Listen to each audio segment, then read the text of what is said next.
একদিন জাকারিয়া সাহেব তার কর্মচারীকে বললেন, কিতনা ভুক্ত, কত ক্ষমা করব, তোকে কত সইব আমি, বছরভর জ্বালাও আর ক্ষমা চাও।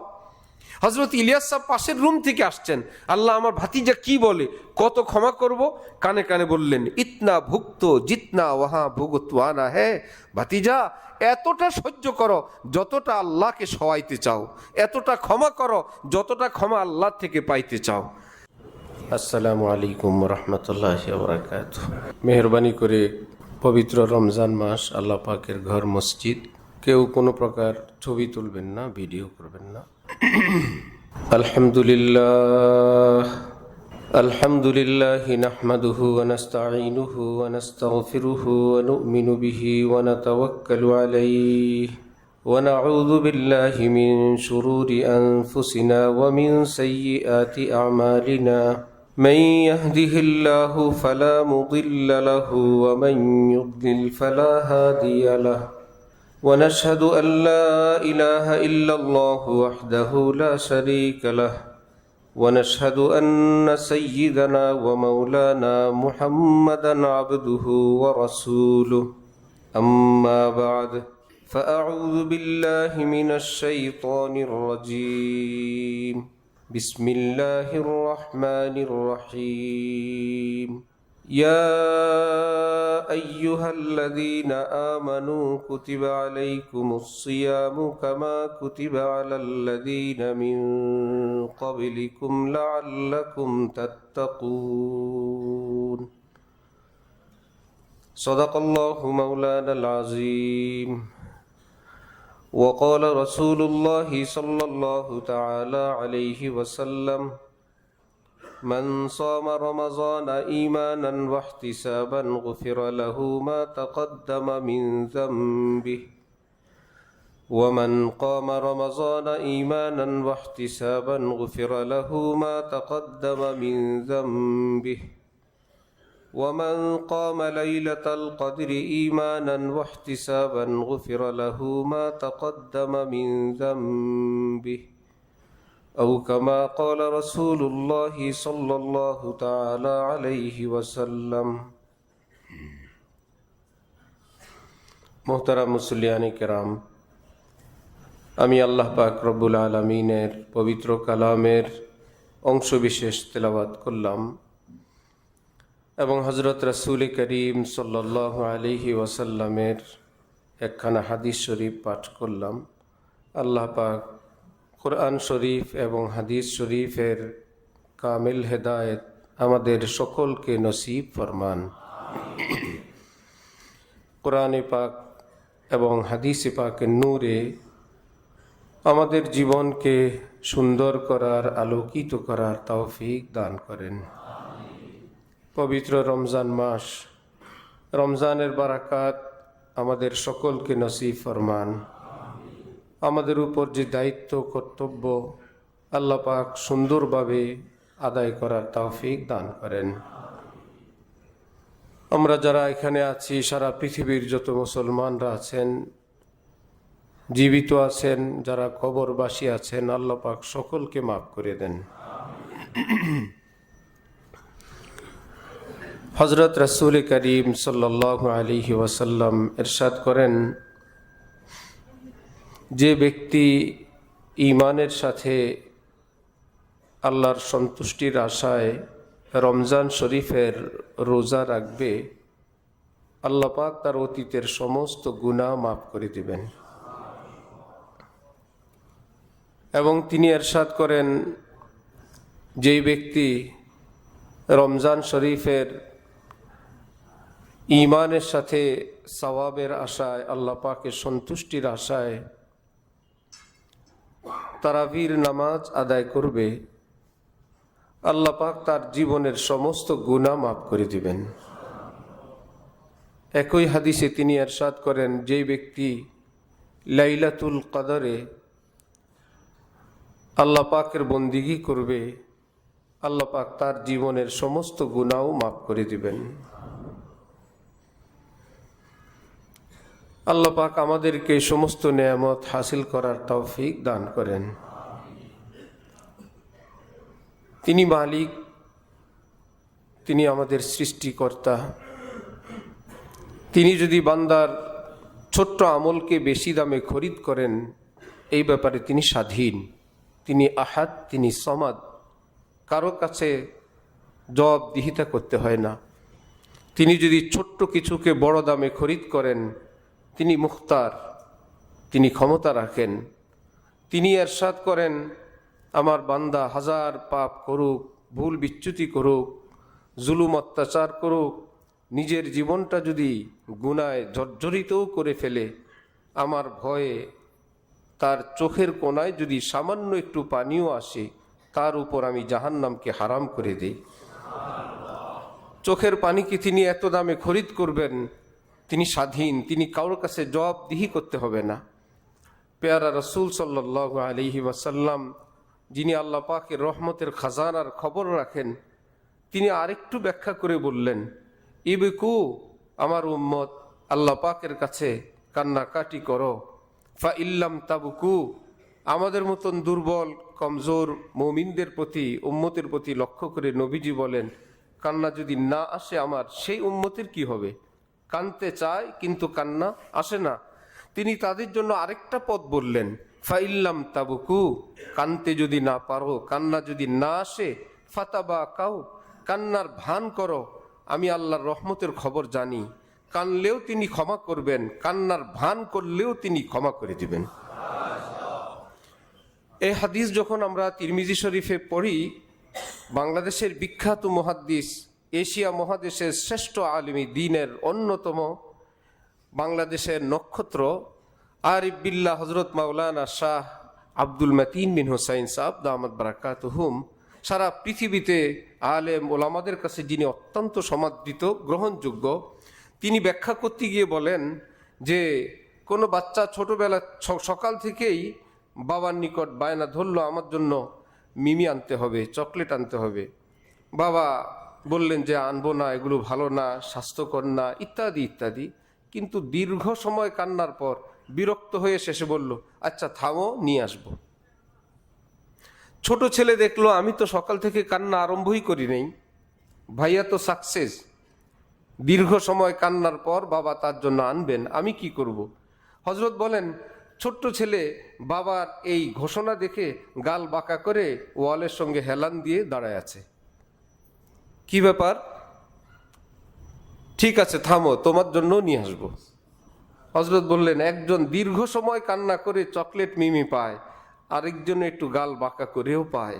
বাবা যদি এমন দয়াল হন, এত মায়া হয় যে চোখের পানিওয়ালাকেও তিনি দিলেন, আরেকজনে কান্নার ভান করলেন, অভিমান করলেন, তাকেও দিলেন। রহমাতুল্লিল আলামিন পেয়ারা নবী হজরতে মুহাম্মদুর রাসূলুল্লাহ সাল্লাল্লাহু আলাইহি ওয়াসাল্লাম, তিনি সবচাইতে বেশি আল্লাহর খবর জানেন, তিনি সবচাইতে বেশি আল্লাহর খাজানার খবর রাখেন। কিয়ামতের দিন যখন হিসাব নিকাশের বিষয় আসবে, এক পর্যায়ে রাসূল সাল্লাল্লাহু আলাইহি ওয়াসাল্লাম আল্লাহ পাকের দরবারে গিয়ে সেজদায় লুটায়ে পড়বেন। সবই জানেন তারা দুইজন কিভাবে আল্লাহ থেকে নিতে হয়। আল্লাহ পাক ডেকে বলবেন, ইয়া মুহাম্মদ ইরফা রাসাক, হে আমার পেয়ারা নবী, আপনি সেজদায় পড়লেন, আপনি মাথা উঠান। তিনি উঠাবেন না। আল্লাহ পাক বলবেন, সাল তোরতা, আমি জানি আপনি কিছু চাইবেন, ঠিক আছে, আপনি যা চাইবেন আমি আপনাকে অগ্রিম দেওয়ার ঘোষণা দিলাম, আপনি মাথা উঠান। নবী তাও উঠাবেন না। আল্লাহ পাক বলবেন, ওয়াসফা তুসাফা, আপনি কারো ব্যাপারে সুপারিশ করবেন, আপনার পাপিষ্ট গুনাহগার উম্মতের ব্যাপারে আপনি কিছু চাইবেন, আমি আল্লাহ ঘোষণা দিচ্ছি, যার জন্য আপনি সুপারিশ করবেন আপনার সুপারিশ কবুল করা হবে। তিনি বেশি জানেন। রহমতে হক বাহানা মি জোয়াদ, বাহা নমি জোয়াদ। আল্লাহ পাকের রহমত শুধু বাহানা খোঁজে, বান্দাকে কোন বাহানায়, কোন উছিলায় ক্ষমা করা যায়। সাহাবাই কেরামের সামনে রাসূল সাল্লাল্লাহু আলাইহি ওয়াসাল্লাম এরশাদ করেন, কেউ নিজের আমলের জোরে, শক্তির জোরে, ইমানের জোরে আল্লাহর নিকট ক্ষমা পাবে না, মুক্তি পাবে না। কেবলই আল্লাহ পাকের রহমত যাকে ক্ষমা করবে। এই মিজান হজরত আয়েশা বললেন, আপনি হিসাব সহজের কথা শিখান। আল্লাহুম্মা হাসিবনি হিসাবান ইয়াসিরা, আল্লাহ আমার হিসাবটা আপনি সহজই নিয়েন। আল্লাহ হিসাব নিলে কি সে হিসাব সহজ হয়? আল্লাহর কাছে হিসাব আবার সহজে কিভাবে? নবী বললেন ফাযালিকিল আরজ, আয়েশা হিসাব সহজ হলো, আল্লাহ পাকের সামনে শুধু পেশ করা হবে, আল্লাহ পাক বান্দার আমল নামা হাতি নিয়ে দেখবেন, ভালো মন্দ সবই দেখবেন। সহজ মানে কিছু জিজ্ঞেস করবেন না, এটাই সহজ। কারণ মান্নু কিসা উজ্জিবা, আল্লাহ পাক যদি কাউকে প্রশ্ন করেন তোমার জীবনের সব কিছু ক্ষমা, একটা বিষয়ে জবাব দাও, নবীজি বলেন কারো ক্ষমতা নাই আল্লাহ পাককে সেই প্রশ্নের জবাব দিবে। প্রশ্ন করার অর্থেই জাহান্নাম, তার জন্য উত্তর দেওয়া সম্ভব না। ফামান্নু কিসা উজ্জিবা। এক বুজুর্গ বলেন আল্লাহ পাকের নাজ নেয়ামত দেখে, আমার উপর আল্লাহ পাকের ইহসান করুণা দেখে মনে হয় আমি আল্লাহ পাকের একটু শুকুর গুজারি করি, আল্লাহ পাকের কৃতজ্ঞতা পোষণ করি। কি করব, এত নেয়ামত দিলেন, এত সব নাজ নেয়ামত আল্লাহ আমাকে দিলেন, একটু তো আল্লাহর শুকরিয়া আদায় করা দরকার। এখন শুনি শুকরিয়াও আল্লাহ পাকের নেয়ামত, আমি যে আল্লাহ পাকের শুকরিয়া আদায় করতে পারবো এটাও আল্লাহ পাকের নেয়ামত। তাহলে আরেকটা নেয়ামতের বোঝা আমার উপর আসলো, ঋণ তো আরো বাড়লো, পরিশোধের তো ব্যবস্থা হইল না। তো সাহাবাই কেরাম আল্লাহ পাকের নিকট কিভাবে চাইতে হয় নবীজি সেটা শিখিয়ে দিতেন, যে এইভাবে চাও, এইভাবে চাও। কোরআনে পাকে আল্লাহ পাক বলেন ওয়াস্তাইনু বিসসাবিরি ওয়াসসালাহ, আমার নিকট চাও সবরের মাধ্যমে, সালাত নামাজের মাধ্যমে। আল্লাহ পাক নামাজওয়ালাকে বেশি দেন। রসুল পাক সাল্লাল্লাহু আলাইহি ওয়াসাল্লাম এরশাদ করেন, হাজার কঠিন পাপ হয়ে যাওয়ার পর বান্দা যদি উজু করে 2 রাকাত নামাজ পড়ে, আল্লাহ পাকের নিকট ক্ষমা চায়, আল্লাহ পাক ফেরেশতাদেরকে ডেকে বলেন আমার বান্দার ভুল হলো, কিন্তু সে নিশ্চিতভাবে জানে আমার এক মালিক আছেন, চাইলে তিনি শাস্তিও দিতে পারেন, চাইলে তিনি ক্ষমাও করতে পারেন। আমার বান্দা সে আশায় আমার কাছে হাত তুলল, ফেরেশতারা সাক্ষী থাকো আমি আমার বান্দাকে মাফ করে দিলাম।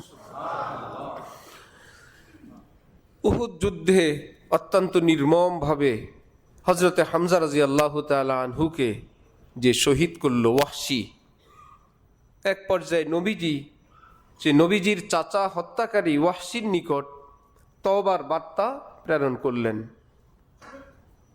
ওয়াহশী নবীজির পক্ষ থেকে দূত পৌঁছার পর সে পাল্টা বলতেছে আপনাদের নবী আমাকে কিভাবে ইসলাম গ্রহণের কথা বলেন, আপনাদের কোরআনেই তো আছে যে মানুষ হত্যা করে, বিভিন্ন রকমের পাপাচার করে, আল্লাহ পাক তাকে শাস্তি দিবেন, বরং দ্বিগুণ শাস্তি দিবেন। কোরআন কি সত্য না? হ্যাঁ সত্য। তা আমি তো সেই পাপাচার সব কিছু করা শেষ, কোরআনের কথা অনুযায়ী আমি শাস্তিযোগ্য, আবার আপনার নবী বলেন আমাকে তওবা করার জন্য। দূত চলে আসলেন নবীজির নিকট, আসার পর বলল ওয়াহশী তো আমাদের কোরআন দিয়ে আমাদের বিপক্ষে দলিল দেয়। জিবরিল আমিন আয়াত নিয়ে আসলেন ইল্লা মান তাবা ওয়া আমানা ওয়া আমিলা আমালান সালিহা, শাস্তিতে দিব আমি আল্লাহ, যার জন্য শাস্তি অবধারিত, এইরকম মানুষও যদি জীবদ্দশায় তওবা করে, নেক আমলের উপর অটল থাকে, আমি আল্লাহ তাকেও মাফ করে দিব। নবীজি খুশি হয়ে দূতকে বললেন যা ওয়াহশীকে বলো এইবার তো কোরআনে আয়াত আসলো, তওবা করলে আল্লাহ ক্ষমা করবেন। আয়াত শোনানোর পর সে বলে হাযা শারতুন শাদীদ, দেখলা আল্লাহ পাক কি শর্ত দিলেন, ইল্লা মান তাবা, এইটুকুন তো বলেন নাই ওয়া আমানা ওয়া আমিলা আমালান সালিহা। আরবিতে পণ্ডিত ছিল, সে বলল আমালান সালিহা, আমল বলে ওই আমলকে যে আমলটা মানুষ ধারাবাহিকভাবে লাগাতার করতে থাকে, এই আমলকে বলে আমল। একবার যদি বলে করে এটাকে বলে ফেল, কর্ম একবার করলো, আর যেটা লাগাতার করে এটাকে বলে আমল। সে বুঝে ফেললো কোরআনের গভীর কথা, যে তওবা করতে হবে, লাগাতার আমলের উপর থাকতে হবে, আল্লাহ পাক তারপর ক্ষমা করবেন। এটা তো আমার দ্বারা বড় মুশকিল, তওবা করার পর আমলের উপর সব সময় থাকতে হবে, বড় মুশকিল। আবার ফেরত আসছে, ফেরত আসলে নবীজির নিকট বললে আবার আল্লাহ পাক বললেন আমি যাকে চাই বিনা শর্তে আমি তাকেই ক্ষমা করে দেব। সাহাবী গেলেন, ভাই আপনার শর্ত আরো সহজ হইল, আল্লাহ পাক যাকে চাইবেন তাকেই ক্ষমা করবেন। ওয়াহশী বলে আমি কিভাবে জানবো আমাকে চাইলো কিনা? তিনি তো আমার কথা বলেন নাই, আমাকে তিনি ক্ষমা করবেন বা আমার ব্যাপারে কোনো নতুন কোনো বার্তা সেটা তো আমি বুঝি না।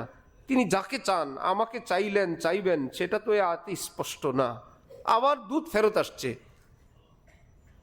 मेरे करीम से कतरा अगर किसी ने मांगा, दरिया बहा दिए हैं दुर्बे बहा दिए हैं। ऐ खुदा तू करीमी व रसूले तू करीम, सद शुकुर के माए मियाँ ने दू करीम। আল্লাহ পাকের এক নাম করিম, নবীজির এক উপাধি তিনিও করিম। করিম বলে এমন সত্তাকে যাকে দিতে চান সে নিতে চায় না, তারপরেও বাহানা করে করে দেয়, এইরকম সত্তাকে বলে করিম। ওয়াহশিকে ক্ষমা করার ব্যবস্থা করতে চান, ওয়াহশি নিতে চায় না। আল্লাহ বলেন আমি আবার আয়াত নাজিল করব, নবী বলেন আমি আবার দূত পাঠাবো। এই জন্য এক গুনাহগার, এক কবি বলেন আমার অত টেনশন নাই, আমার আল্লাহও কারিম আমার নবীও কারিম, দুই কারিমের মধ্যখানে আমি একজন গুনাহগার, একটা ব্যবস্থা হবেই। আয় আল্লাহ আপনিও কারিম, আমি না হইলে নাই চাইলাম, আপনি শুধু যারা চায় তাদেরকেই তো দেন না, যারা চায় না তাদেরকেও দেন, এমন আল্লাহ আপনি। আমার নবী আপনিও এমন কারিম, শুধু যারা চায় তাদেরই সুপারিশ করেন না, যারা আপনার নিকট সুপারিশের জন্য আবেদন করার যোগ্যতা রাখে না আপনি তাদেরকেও খুঁজে খুঁজে সুপারিশ করেন। আমার আল্লাহও কারিম আমার নবীও কারিম। নবীজির নিকট আসলে আসমান থেকে আল্লাহ পাক আয়াত পাঠাইলেন, কুল ইয়া ইবাদিয়াল্লাযীনা আসরাফু আলা আনফুসিহিম লা তাকনাতু মির রাহমাতিল্লাহ ইন্নাল্লাহা ইয়াগফিরুয যুনুবা জামিআ ইন্নাহু হুয়াল গফুরুর রহিম।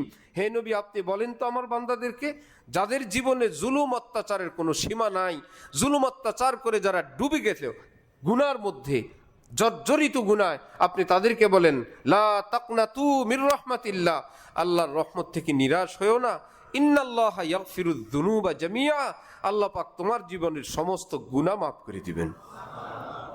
ক্ষমা নেয়ার জন্য কত শর্ত, কত ব্যবস্থা রব্বুল আলামিন সেই ওয়াহশির বরকতে কিয়ামত পর্যন্তের জন্য আয়াত আমাদের জন্য উন্মুক্ত হয়ে গেল। যে গুনাহগারের গুনাহ, হযরত ওমর ফারুক রাদিয়াল্লাহু তাআলা আনহু বলতেন যে আমি যখন আমার গুনাহের দিকে দেখি, হযরত ওমর যিনি আশারায়ে মুবাশশারার অন্যতম সদস্য, তিনি বলেন আমি যখন আমার গুনাহের দিক দেখি আল্লাহ এত গুনাহ। আবার যখন আমার আল্লাহর রহমতের দিকে তাকাই তখন মনে হয় এত বড় রহমতের সামনে এই সামান্য গুনাহ। যখন গুনার দিকে তাকাই মনে হয় আমার উপায় নাই, যখন রহমতের দিকে তাকাই মনে হয় একটা উপায় হবে ইনশাআল্লাহ। আমার আল্লাহ আছেন।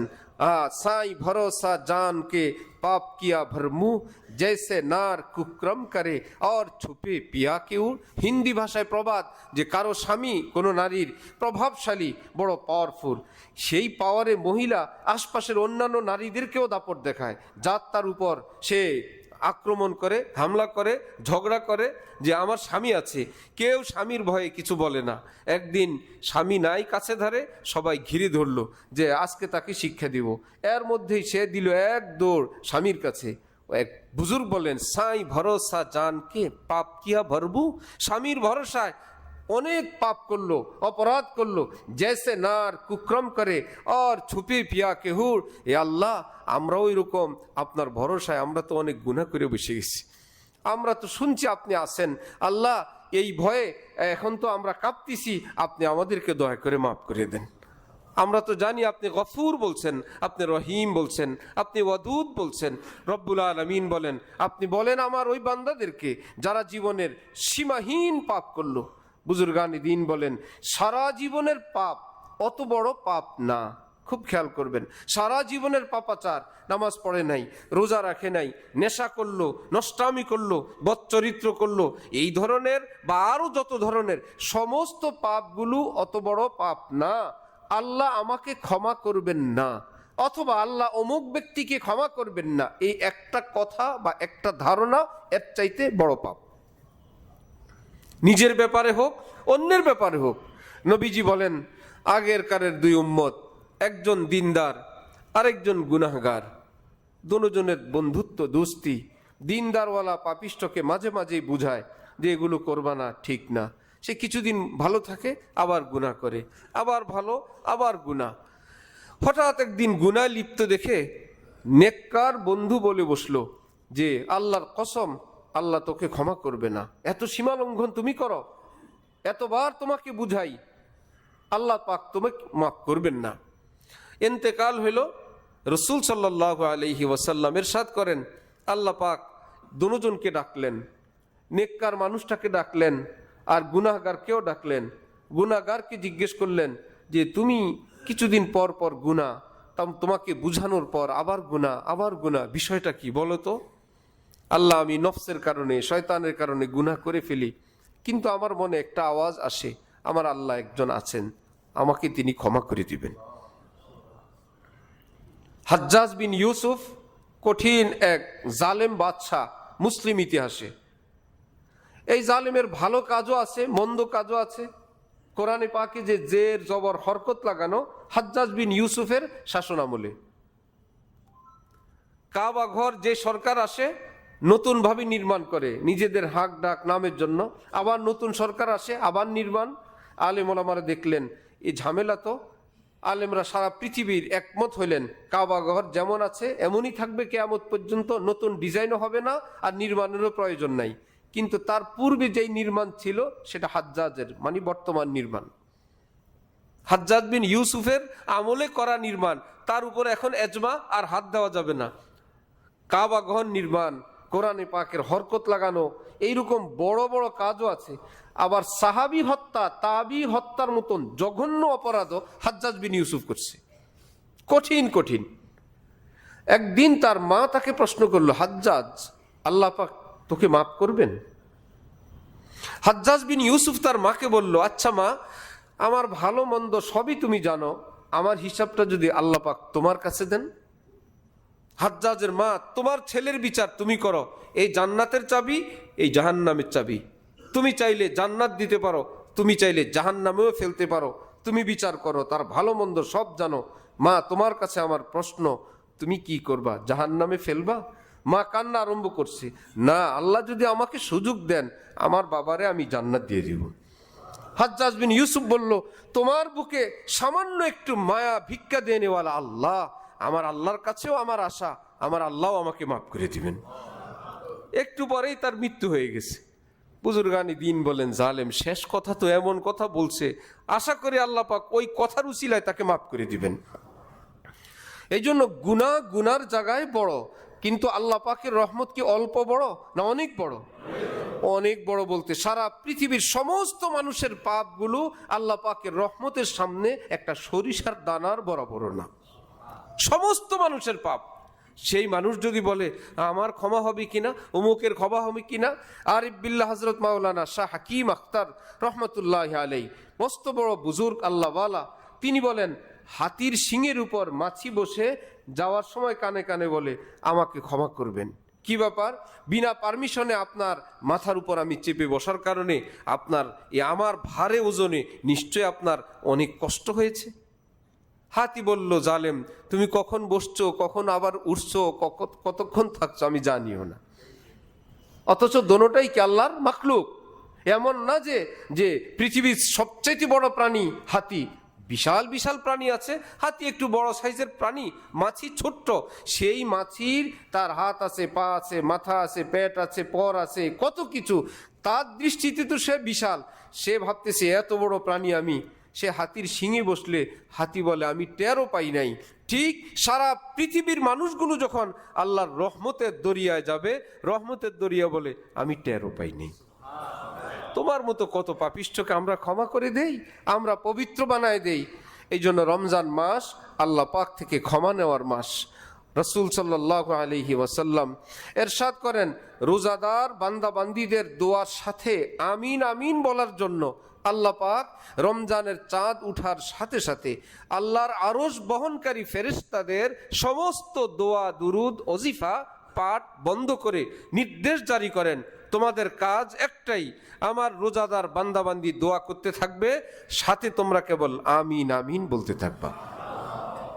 তোমাদের কাজ আমিন আমিন বলা, আমার বান্দাবান্দি দোয়া করবে, জমিনে বসে তোমরা আসমানের উপরে শুধু আমিন আমিন বলবা। এই জন্য আমার ভাই, কখনো তো রব্বুল আলামিনের দরবার 24 ঘন্টা সারা বছরই খোলা, কিন্তু রমজান মাস রব্বুল আলামিন দেওয়ার জন্য প্রচণ্ড মাত্রায় অপেক্ষায় থাকেন। আল্লাহ আমাদেরকে খুব নেওয়ার তৌফিক দান করেন, নিজের জন্য নেওয়া, নিজের সন্তানের জন্য, আপনজন প্রিয়জনদের জন্য, দেশবাসী বিশ্ববাসীর জন্য, মুসলিম উম্মার জন্য, মুসলিম দেশগুলোর জন্য, আমাদের প্রিয় মাতৃভূমির জন্য, যার যতবার ইন্নাল্লাহ ইউহিব্বুল মুলিহিনা ফিদ দুআ, একবার বলে খানতে হবে না হ্যাঁ এই দোয়াটা হয়ে গেছে। নবীজি বলেন এক কথা বারবার শুনতে আল্লাহ পছন্দ করেন। কি মুশকিল! হাদিস শরীফে আছে আল্লাহ পাক কখনো বান্দার দোয়া কবুল করে বসে থাকেন, তাকে বুঝতে দেন না।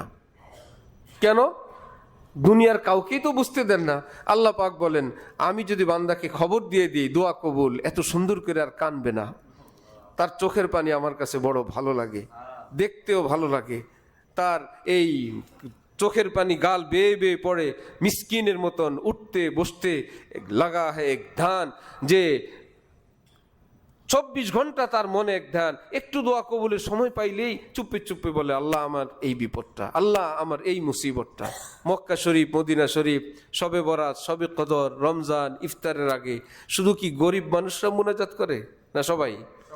শুধু মুসল্লি না, ইমাম সাহেবের কি এত টেনশন আছে? পীর সাহেব হুজুরের এত কি ভয় আছে? উম্মতের টেনশন আছে।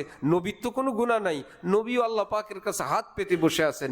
এমন এক নিজাম তিনি করছেন যে রব্বুল আলামিন বলেন যে আমার কাছে মিসকিনি থেকে কারো ছুটি নেই। আল্লাহুল গনিয়্যু আনতুমুল ফুকারা, আমি কেবল গনি, আমি কেবল ধনী, সবাইকে ফকির বানায়।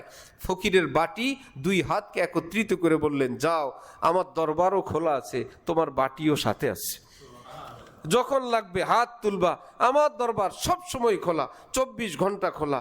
তো রব্বুল আলামিন আমাদেরকে দেওয়ার জন্য কত সব ইন্তজাম করে আবার রমজান শরীফ দিলেন। রমজানে 24 ঘন্টার জন্য একটা দিলেন। আবার বললেন ইফতারের আগে দোয়া কবুল, আবার বললেন 5 ওয়াক্ত নামাজের পর দোয়া কবুল, তারপরে বললেন আজান ইকামতের মধ্যে দোয়া কবুল, প্রতিদিন মাগরিবের আগে দোয়া কবুল, রাত গভীরে দোয়া কবুল, তাহাজ্জুদ পড়লে দোয়া কবুল, দান সৎকা করে দোয়া করলে দোয়া কবুল, কাউকে কোনো ভুল বিচ্যুতি ক্ষমা করে দোয়া করলে দোয়া কবুল। কারণ ইরহামু মান ফিল আরদ ইয়ারহামুকুম মান ফিস সামা। দাওয়াত ও তাবলীগের প্রতিষ্ঠাতা হযরত মাওলানা ইলিয়াস সাহেব রহমতুল্লাহি আলাইহি। বর্তমান পৃথিবীতে 6 উসুল ভিত্তিক যে দাওয়াত ও তাবলীগ, এটার শুরু হযরত মাওলানা ইলিয়াস সাহেব রহমতুল্লাহি আলাইহি। তো তিনি তার ভাতিজা হযরত মাওলানা শেখুল হাদিস জাকারিয়া সাহেব রহমতুল্লাহি আলাইহি, ফাজাইলে আমাল কিতাবের লেখক হযরত জাকারিয়া সাহেব রহমতুল্লাহি আলাইহি। তো 2 রুমে 2 জন চাচা ভাতিজা। জাকারিয়া সাহেবের এক কর্মচারী খাদেম ভুল করেন আর বললেন হজরত গলতি হো গই, মুআফ ফরমা दीजिए। ठीक है, मुआफ़ है, आइंदा ख्याल रखना। আবার হজরত গলতি হো গই, মুআফ ফরমা दीजिए। বছর ভর এমনই করেন। হঠাৎ একদিন জাকারিয়া সাহেব তার কর্মচারীকে বললেন কিতনা ভুগতো, কত ক্ষমা করবো তোকে, কত সইব আমি, বছর ভর জ্বালাও আর ক্ষমা চাও। হজরত ইলিয়াস সাহেব পাশের রুম থেকে আসছেন, আল্লাহ আমার ভাতিজা কি বলে, কত ক্ষমা করব। কানে কানে বললেন ইতনা ভুক্ত জিতনা ওয়াহা ভুগতওয়ানা হ্যাঁ, ভাতিজা এতটা সহ্য করো যতটা আল্লাহকে সওয়াইতে চাও, এতটা ক্ষমা করো যতটা ক্ষমা আল্লাহ থেকে পাইতে চাও। হযরত জাকারিয়া সাহেব মাথা নিচু করলেন, আল্লাহ চাচা বাবার ভূমিকাই পালন করলেন, আমি তো মেজাজ করে বলে ফেললাম, এরকম বলা তো আমার ঠিক হয় নাই। নবীজি বলেন জমিনওয়ালাদের উপর রহম করো, আসমানওয়ালা তোমার উপর রহম করবেন। জমিনওয়ালাদেরকে ক্ষমা করো, আসমানওয়ালা তোমাকে ক্ষমা করবেন। এই জন্য ওয়াল কাযিমিন আল গাইজ ওয়াল আফিনা আনিন নাস, রমজানের এক গুরুত্বপূর্ণ শিক্ষা মানুষের প্রতি সদয় হওয়া, সদয় হওয়া। হাদিস শরীফে আছে কিয়ামতের দিন আল্লাহ পাক বান্দার আমল ওজন করবেন, সবচাইতে ভারী যে আমল হবে সেটার নাম উত্তম আখলাক, উত্তম চরিত্র। নবীজি ইরশাদ করেন যে আকমালুল মুমিনিনা ঈমানান আহসানুহুম খুলুকা, ভিতরে ঈমান কার বড় আছে এটা মাপার যন্ত্র হলো কার চাল চলন, আচার ব্যবহার, লেনদেন, ভাষা যত সুন্দর, মনে রাখবা ভিতরে তার ঈমান তত সুন্দর। আমাদেরকে জিজ্ঞেস করলে আমরা কি বলতাম, যার পাগড়ি যত লম্বা ঈমান তত লম্বা, তাহাজ্জুদ যত বেশি ঈমানদার তত বেশি, দান যার যত বড় পরিমাণে ঈমানদার তত বড় পরিমাণে, যে বড় হুজুর সে বড় ঈমানদার। নবীজি বলেন না, ঈমানের মাপকাঠি হলো যার আখলাক যত সুন্দর, সে তার ঈমান তত সুন্দর। আল্লাহ আমাদেরকে সে আখলাকওয়ালা হওয়ার তৌফিক দান করেন। হযরত ডাক্তার আব্দুল হাই সাহেব রহমতুল্লাহ আলাইহি ভারতের মস্ত বড় বুজুর্গ ছিলেন। বর্তমান পৃথিবীর শ্রেষ্ঠ আলেম শেখুল ইসলাম আল্লামা তাকি ওসমানী সাহেবের শায়েখ ছিলেন। ওনার ভাই রফি ওসমানীর শায়েখ ছিলেন ডাক্তার আব্দুল হাই সাহেব রহমতুল্লাহ আলাইহি। তিনি বলেন, আমি মসজিদের সামনের কাতারে ছিলাম, পিছনের কাতারে একটা ছেলে কান্নাকাটি করে দোয়া মুনাজাত, আমি দেখে বড় খুশি হইলাম। কম বয়সী ছেলে, মাশাআল্লাহ, এত চোখের পানি, মাশাআল্লাহ, বাইজিদ বোস্তামির মতো বুজুর্গ হবে ইনশাআল্লাহ। বেশ কিছুক্ষণ পর আবার পিছনেই একটু ঝগড়ার আওয়াজ, দেখি ওই যুবক ছেলেটাই একজন মুরব্বীকে অকথ্য ভাষায় গালিগালাজ করে। অপরাধ, মুরব্বী পিছনের দিকে যাওয়ার সময় মুনাজাতরত যুবকের সঙ্গে ধাক্কা লাগছে। আর সে উঠে বলল, পুরা মসজিদে জায়গা নাই, আকল জ্ঞান নাই ইত্যাদি নোংরা নিচু ভাষায় ওই মুরব্বীর সঙ্গে দুর্ব্যবহারে লিপ্ত হলে হযরত ডাক্তার আব্দুল হাই সাহেব রহমতুল্লাহ আলাইহি বলেন, আল্লাহ রে, নবীজি তো বললেন যার আখলাক যত সুন্দর ঈমানও তত সুন্দর। এখন তো তার আখলাকের মূল বৈশিষ্ট্য এবং চরিত্র ফুটে উঠল। আমি তো এখন কনফার্ম, যাকে ভাবছিলাম বাইজিদ বোস্তামি হবে, এখন তো দেখিছি এজিদের চেয়েও নিকৃষ্ট। এই আখলাক যার, এই মুনাজাতের কোনো দাম নাই, এই চরিত্র যার, এই চোখের পানির কোনো দাম নাই। কারণ ভিতরের ঈমান ফুটে উঠছে এখনকার চরিত্রে, এখনকার আচরণে। এই জন্য আমরা আল্লাহ পাকের রহমতে নামাজ, রোজা, ইবাদত বন্দিগি এটাকে যেমন আমরা আমল মনে করি, কিন্তু ছোট্ট একজন মানুষকে সুন্দর ভাষায় একটা কথা বলা, অথবা একজন মানুষকে একটু সহ্য করা, নিজের স্ত্রীর একটু যাতনা সহ্য করা, কারণ তার তো বৈশিষ্ট্যই রব্বুল আলামিন তাকে সৃষ্টি করলেন বক্র হাড্ডি থেকে, তার মধ্যে জাতিগত জন্মগতভাবে একটু বক্রতা থাকবেই। এটা সহ্য করার জিম্মাদারি দিলেন পুরুষকে। আর বললেন, লিতাসকুনু ইলাইহা, তোমাদেরকে স্ত্রী দিলাম যাতে করে তোমরা সেখানে গেলে শান্ত হও, স্বাভাবিক হও, সুস্থ হও।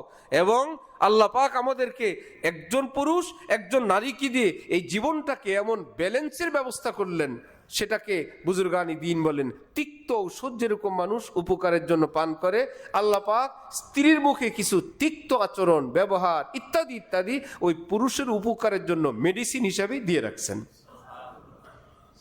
স্ত্রী যদি বলে কোনো অসুবিধা নাই, আপনি 12টায় আসেন, 1টায় আসেন, 2টায় আসেন, অসুবিধা না, আমি আপনার খুব ভালো স্ত্রী, ওই স্বামী চরিত্র ভালো থাকবে? আমার স্বামী খুব ভালো, এই বাইরে থাকতে থাকতে নষ্টদের সঙ্গে ঘুরতে ঘুরতে, আড্ডায়, নেশায়, রাজনীতিতে, কোন জায়গায় গিয়া আর কেবল ফোন, আসেন আসেন আসেন, আর কতক্ষণ? আধা ঘন্টা। ঠিক আধা ঘন্টার মাথায় আরেকটা ফোন। আপনি বলছেন আধা ঘন্টা তো হয়ে গেছে, 29 মিনিট হয়েই ফোন। কি ব্যাপার? স্বামীর জন্য মনে হয় এটা বিরক্তির কারণ, অথচ ইসলামের সিদ্ধান্ত হইল এটা বিরক্ত না। রব্বুল আলামিন তোমার নিরাপত্তার জন্য ওই নারীটার মধ্যে এই বৈশিষ্ট্য দান করে দিয়েছেন। খোঁজ নিয়ে জানা যায় তার ওই ফোনের কারণেই তার উপর অত্যাচার, তার উপর জুলুম। আমাদের শাইখের নিকট এক ডাক্তার এসে বলল তিনি তার স্ত্রীকে তালাক দিয়ে দিবেন। অপরাধ, তিনি অ্যানেস্থেসিয়া বিভাগের ডাক্তার, রুগী হুঁশ আসা পর্যন্ত তাকে থাকতে হয় হসপিটালে। ফোন করে, হ্যাঁ একজন রুগী আছে, অপারেশন হবে, আমি স্বাভাবিক হলে আসতেছি। কতক্ষণ লাগবে? আনুমানিক 2 ঘন্টা। 2 ঘন্টার মাথায় না হুঁশে আসে নাই, একটু পরে। ওই বেচারির হয় সন্দেহ, এখন আবার হসপিটাল রিসিপশনে ফোন দেয়, তার কলিগদেরকে ফোন দেয়, সে কোথায়? হ্যাঁ আছে। তারা আবার ডাক্তারকে এসে বলে আপনার বাসা থেকে ফোন আসলো, আপনার ফোন কি বন্ধ? না, ফোন তো খোলা। এতে আবার সে লজ্জাবোধ করে, সে এসে হযরত আল্লাহর নিকট বলল আমি আমার এই মহিলাকে রাখবো না ইত্যাদি ইত্যাদি। হযরত আল্লাহ বললেন যে ওফো, তার এই যে যাতনা, তার আপনাকে ঘরে নেওয়ার জন্য এই যে একটা চিন্তা, এটা তো তার সচ্চরিত্রবান হওয়ার আলামত। সে যদি বচ্চরিত্রার নারী হইতো, সে কেবল আপনাকে ঘরের বাইরে রাখার চেষ্টা করতো। এতবার ফোন করে করে সে তো অপেক্ষায়, আমি তো কারোর সঙ্গে কথা বলি না, কারোর সঙ্গে দেখি না, হাসি করি না, রং তামাশা করি না, আমি তো আমার স্বামীর অপেক্ষায় থাকি। সেই বেচারি সচ্চরিত্রবান হওয়ার কারণে আপনার জন্য তার অপেক্ষা, এই অপরাধে আপনি তাকে ছেড়ে দিবেন?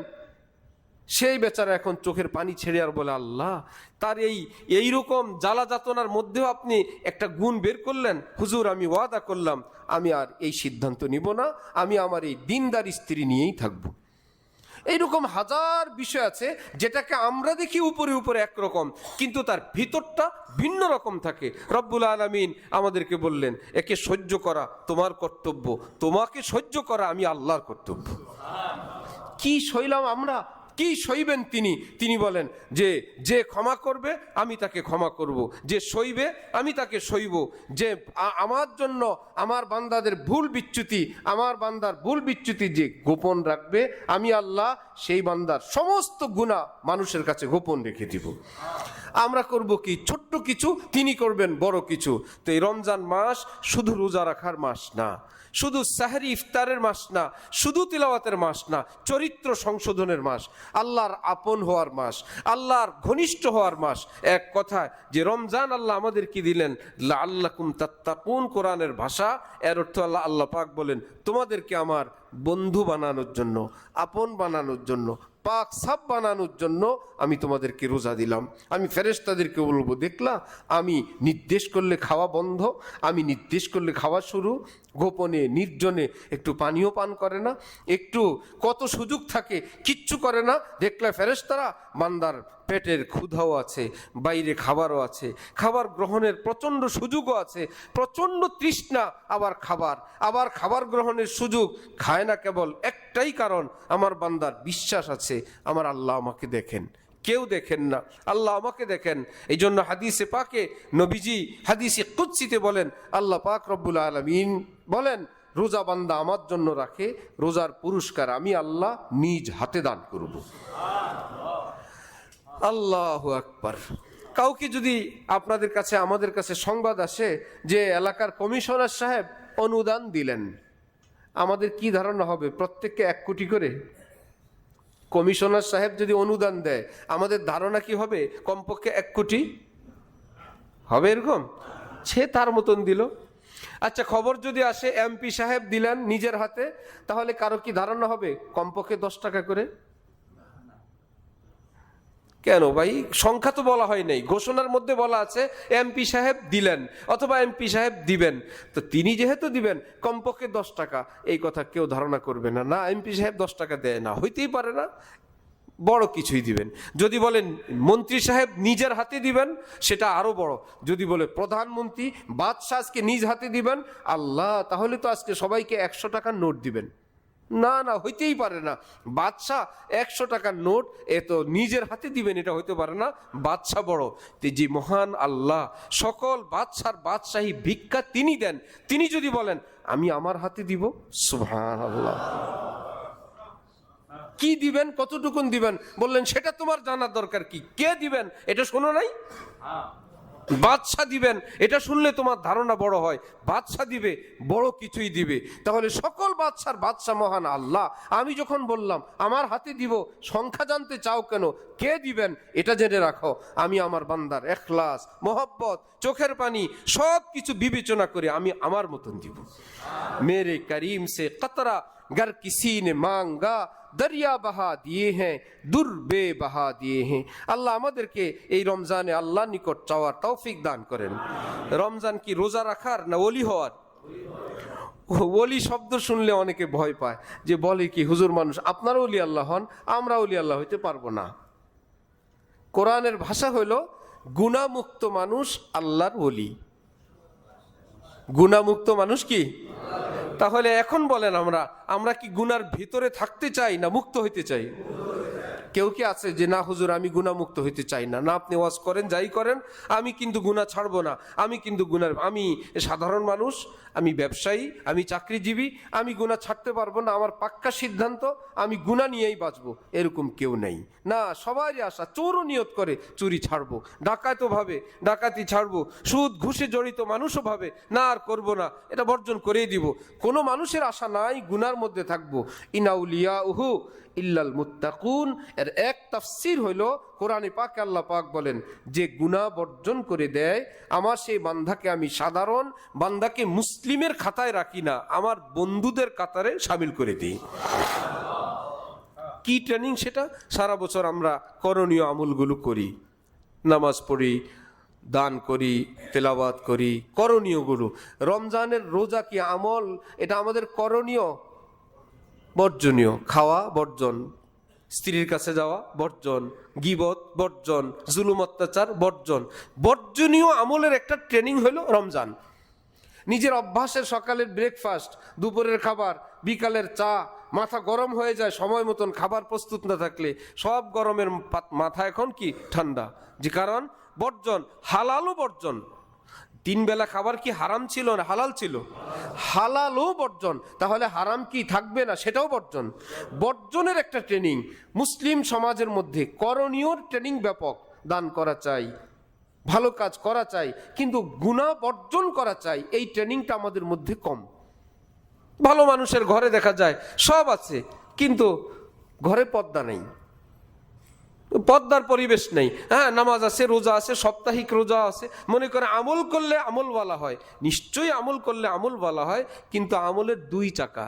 সাইকেলের 2 চাকা যেমন, আমলের চাকাও 2টা, একটা করণীয়, একটা বর্জনীয়। 2 চাকা মিলে এর নাম হয় আমল। শুধু করণীয় আমল যিনি করবেন, 1000 বছর যদি হায়াত পায়, বর্জনীয়টা বর্জন না করলে তার নাম ফাসেক, পাপিষ্ট আমলওয়ালা। অথচ তিনি সাপ্তাহিক রোজা রাখেন, প্রতি বছর হজ উমরা করেন, 5 ওয়াক্ত নামাজ পড়েন, নিয়মিত আল্লাহর বন্দিগি করেন, সব কিছু করেন, কিন্তু এক পার্ট রয়ে গেল যেটা বর্জন করার, সেটা করেন না। 1000 বছর আমলওয়ালার নাম কি? গুনাহগার আমলওয়ালা।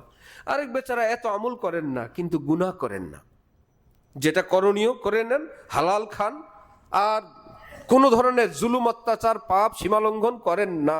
তার মানে দোনোটাই তার মধ্যে আছে। কোরআনের ভাষায় ইনাউলিয়াহু ইল্লাল মুত্তাকুন, এইরকম বান্দারা হলো আমি আল্লাহর ওলি, তারা হলো আল্লাহওয়ালা। তো রমজান আল্লাহ পাক আমাদেরকে দিলেন গুনাহ মুক্ত হওয়ার জন্য। হিম্মত করি আমরা সকলে গুনাহ মুক্ত থাকার চেষ্টা করব ইনশাআল্লাহ। আল্লাহ আমাদেরকে তৌফিক দান করেন। আল্লাহ আমাদেরকে, আমাদের মুসলিম সমাজকে জুলুম অত্যাচার এবং বাড়াবাড়ি সীমালঙ্ঘন থেকে তওবা করে আল্লাহ পাকের নেক বান্দা হওয়ার তৌফিক দান করেন। ওয়া আখিরু দাওয়ানা আনিল হামদুলিল্লাহি রাব্বিল আলামিন।